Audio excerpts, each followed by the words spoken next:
Hello and welcome to another video here. My name is Trent Malachik and I'm the Northwest Area Ag Econ Specialist for the Oklahoma Cooperative Extension Service.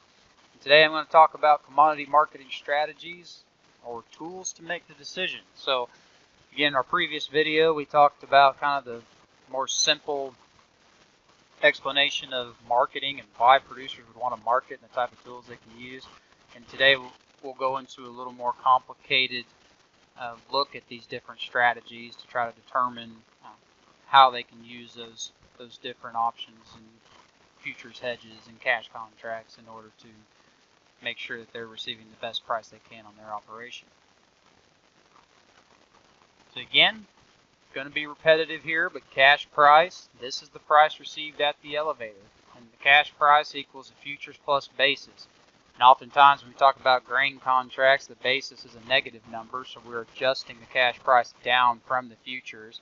And you can think about why that may be. A futures price is usually delivery to a main terminal elevator, so it's going to cost money to transfer that grain from local elevators to those terminal elevators, and it's going to increase the cost.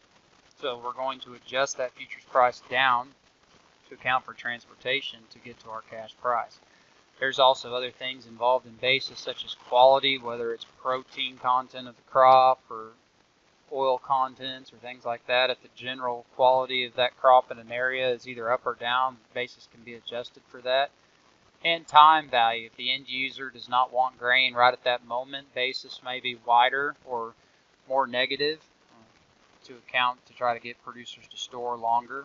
So it's just a way of the end user to kind of adjust that cash price to the futures and get an idea of what the local value of your grain is. So cash price is what most producers receive for their product. So it's going to be fairly common for producers to understand what the cash price is and what we're talking about here. So what are futures markets? Futures are prices offered for commodities. And a commodity is a given, in our example here, we're talking about grains, a given amount of grain of a particular quality. So they have contract specifications for futures contracts. So contracts are marked to market every day, so it's a zero-sum game, and that's why we have margin. So you may have heard before that if a futures position loses money, money will come out of your margin account and will enter into an offsetting position holder's margin account. And if your hedge makes money in any given day, you will receive margin money. So again, that money flows back and forth every single day because those futures contracts are marked to market. And futures are traded many months and years into the future. So it's no wonder why they're called futures, because this is all talking about what's happening into the future in the out months. So they're a wonderful way to price grain and to guarantee a storage value of grain and to allow end users and commodity growers to agree on particular prices of what it should be worth. So before we had futures markets, you have huge harvests at the respective times of year when those harvests would come in, and the grain would hardly be worth anything because everything was piled up and available and people wanted to get rid of it, and there was no way to value that grain into the future. And then as they moved through the year after that harvest and it got to a point where there was less and less grain available, prices would skyrocket because there wasn't any incentive to store that grain. So the grain was either sold or moved to other places, and then local prices would have to go up in order to be able to gather in more grain or get grain to be sold back into that area. So futures offered us that ability to account for storage and the value of a commodity at a different time than the present, and is very useful to farmers in that way, so they can market their grain several months or even years into the future so that they know what price they can expect to receive when they plant their crop, even if it's several months before they're going to be harvesting it. So futures contract specifications, there's a lot of things that go into this, and I'm not going to have everything on this particular slide because I'm trying to keep it rather simple. But grain futures generally represent some quality of grain of a specific number of bushels. For example, just real simple here, Kansas City wheat is 5,000 bushels of number 2 hard red winter wheat. And there's moisture content, dockage requirements, and different things involved with that. So what makes a number 2 hard red winter wheat. So there's a lot of things behind the scenes there that work, and you can look up those contract specifications on any given day when you go to the CME and determine exactly if it's for grain or wheat grain, or if it's grain sorghum or corn or soybeans. All have slightly different contract specifications and requirements. Futures contract delivery. Most farmers do not deliver on a futures contract. So you may have, if you've had classes before that talk about you can deliver on a futures contract. Typically does not happen. A producer normally takes an offsetting position in the futures contract prior to that contract expiration to avoid the delivery requirement.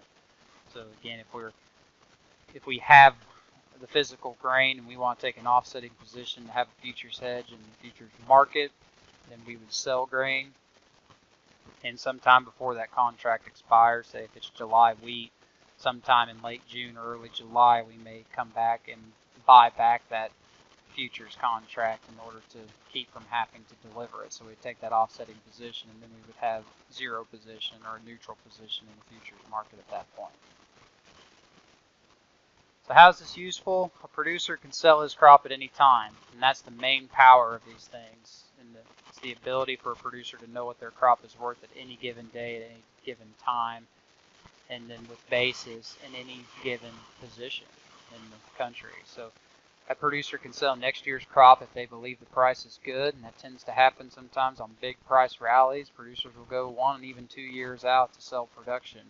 Again, with straight futures hedges, we have to be careful because we don't want to overhedge. We don't want to take a bigger position in the futures market than we can reasonably produce, because we have to think about bad production years and things like that, especially when we start talking about being several years into the future. So a hefty amount of caution has to come with it, but it can be a useful tool. So in theory, a farmer does know how much money they will make even before they sell his crop. So you'll often hear that we don't know what we're going to receive for our crop. Well, we do know at any given time what price we'll receive. We just really don't know the production of our crop. But at any given time, it can be December of 2020, and we can sell July 2021 wheat at any given time at that point, and know what we could receive. So farmers don't have an excuse there. They do know what price they're going to receive. It just takes a lot of marketing, and it takes a lot of information in order to make good decisions when it comes to marketing. So there has to be a catch, right? Well, with a futures hedge, for a straight futures contract, there's initial and maintenance margin. So you have to have a set amount of money to deposit with the clearinghouse in order to enter into that contract, and that ensures that there's money there in case prices move against that hedge and it loses money. So futures require margins to purchase or sell, and this money ensures that no matter where the market moves, the contract can be marked to market. And we've said that term before. Zero-sum game. If I lose money, someone else needs to make money, and vice versa. If I make money, someone else needs to lose money. And that money has to come from somewhere, and it's in those margin accounts is where that money comes from. So getting down to what a futures hedge is, this is an offsetting position to the cash commodity. So if I own bushels of, say, wheat, I am long the cash market. Therefore, I want to be short the futures market, or I want to sell wheat on the futures market to take that offsetting hedge. And again, we don't have to actually own the bushels of wheat. We can be growing them and still say that we're long the cash market. We just don't know what our production is, so we have to be cautious and look at some amount of production that's less than our average production in order to be safe there. So how do you short the futures market? We sell a futures contract. We choose a month close to but after our normal harvest window. So for many producers, say in Oklahoma, where I help producers at, July KC wheat is a good contract for them because most harvest is completed in June. So that July gives us enough time past the June harvest window in order to be hedged and not be forced into the delivery month too early. So an initial margin will need to be posted in order to enter into the transaction, and if prices go up, maintenance margin may be needed. So we said we sold wheat, so if prices go up, that hedge will be losing money. But it's a straight hedge because we'll be making money in the cash market. So we're locking in one price, and as either if our hedge loses money, we'll make money in the cash, and if our cash loses money, we'll make money in our hedging account, and it'll offset those moves, and we'll lock in that one price. So this is a little graphic that shows what kind of happens in various futures moves. So here we have futures going up on the left side there. In that situation, the cash price will also go up with futures as long as basis stays the same, and that's that one piece of this futures hedge that we aren't tracking too closely is the basis moves. But as our cash price and futures price goes up, our hedge will lose money because we were long the cash market, so we sold futures. So if we sell something and the price goes up and we have to buy it back at a higher price, our hedge will be losing money. And then alternatively to that, if the futures price goes down, we will lose money in the cash market, but our hedge will be going up. So if I sell something and the price goes down, I buy it back at a lower price, I will make money, and that's how that hedge offsets that move lower in the futures. So ideally, if basis does not move between the time we entered into the futures contract and harvest or when we sell that grain, then we will receive that one price, and the price will not change no matter what happens in the futures or in the cash market, again, as long as that basis stays the same. So here's an example. So a producer wants to purchase one Kansas City wheat contract to protect downside risk. So we're talking about hard red winter wheat here. Cash price is currently $3 and the futures price is $4. So we have a minus $1 basis in this example. So here it is, our price fall scenario. So producer hedges in January for June harvest. So we're expecting prices to fall here. That's why we want to hedge. So our sell one July KC wheat contract at $4, and our cash price is $3 at that time because we have that minus $1 basis. We buy back one July KC wheat contract at harvest for $3 because price went down $1 between July and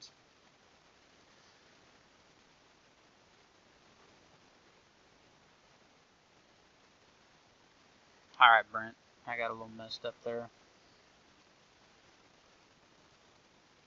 I always mess myself up on this graph because I don't have it listed as December.